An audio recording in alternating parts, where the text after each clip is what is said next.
내 이름은 메르소다. 현재 프랑스 식민지인 알제리에 살고 있는 직장인이다. 어머니가 계시는 양로원으로부터 어머니의 부고 전화를 받았다. 나는 회사에 휴가를 내고 양로원에 내려갔다. 나는 어머니의 죽음 소식에도 별로 슬프지 않았다.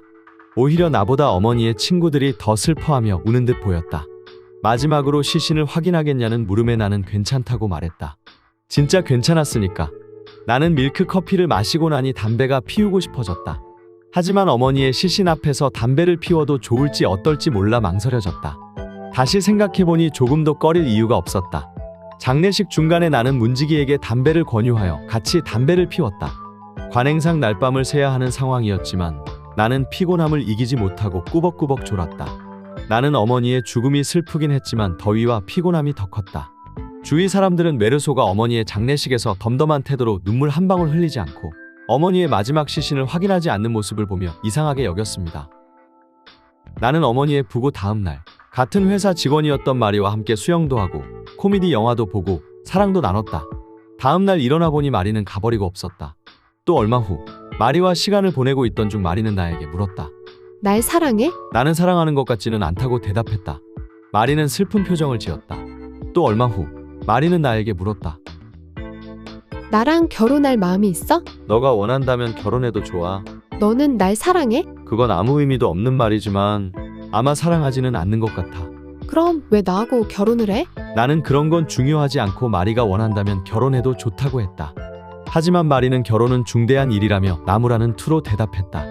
나 같은 관계로 맺어진 다른 여자가 청혼해도 승낙했을 거야? 물론. 메르소는 포주이자 불량배인 이웃 주민 레몽의 치정 사건에 휘말리게 됩니다.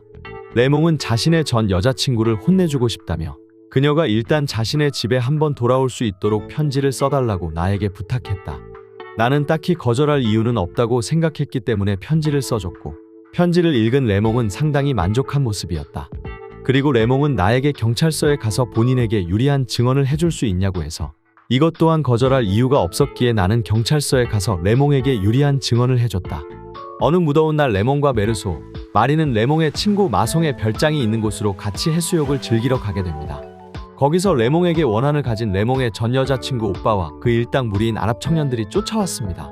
그들은 레몽에게 칼을 휘둘러 상처를 입힙니다. 레몽은 권총을 챙겨 아랍 청년들을 쏘려고 하지만 메르소는 사고가 날까 걱정되어 레몽을 달래놓고 아랍 청년들이 단도를 꺼내면 자기가 총을 쏘아버리겠다고 말하며 레몽에게 총을 건네봤습니다. 메르소 혼자 바닷가를 산책하던 중 아랍 청년이 또 나타나 단도를 휘둘렀고 메르소는 단도에 비친 태양빛이 자신을 뜨겁게 비추는 그 순간적으로 메르소는 아랍인을 쏘게 되고 나중에 네 발을 더 쏘았습니다.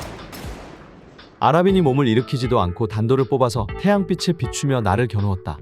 빛이 강철 위에 반사되자 마치 번쩍거리는 길쭉한 칼날이 내 이마를 쑤시는 것 같았다. 여기까지가 책 이방인 1부의 내용입니다. 2부에서는 메르소의 재판부터 사형 선고로 인한 죽음까지의 과정이 나와 있습니다. 메르소는 총격 사건으로 인해 감옥에 수감되었고 재판을 받게 됩니다.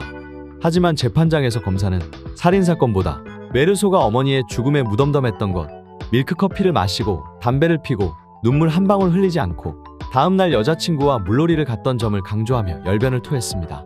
변호사는 메르소에게 아무 말도 하지 않는 게 도와주는 거라고 메르소의 발언을 막았고 메르소 또한 살인을 반성하는 태도는 보이지 않았습니다.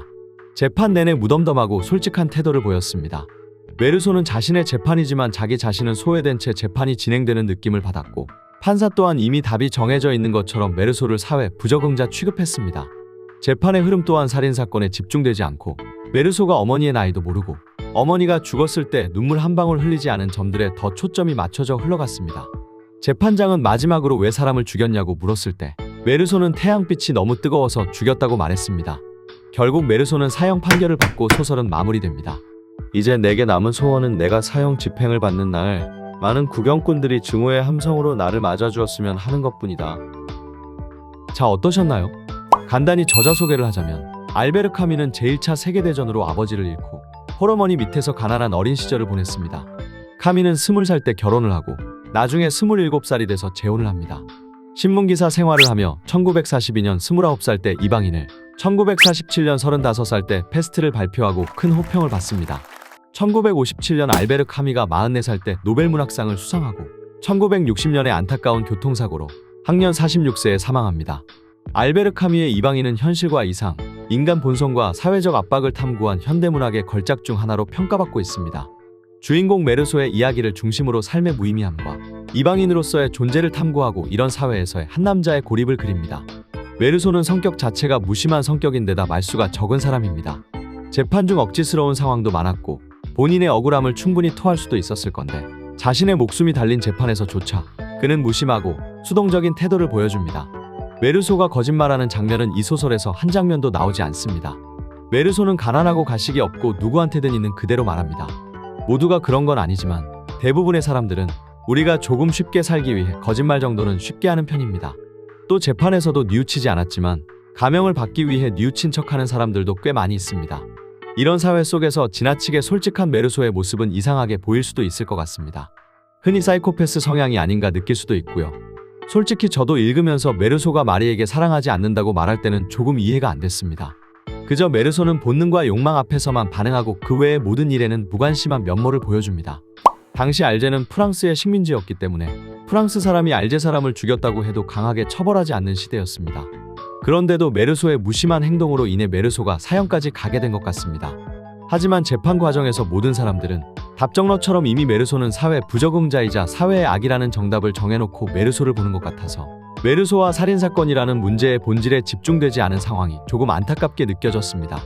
메르소는 어머니의 죽음에 눈물을 흘리진 않았지만 어머니가 죽은 후 집이 넓게 느껴진다고 생각하고 어머니의 죽음을 슬퍼하는 사람들을 자세히 보는 등 자기도 모르게 어머니의 죽음을 슬퍼하고 있었는지도 모르겠습니다.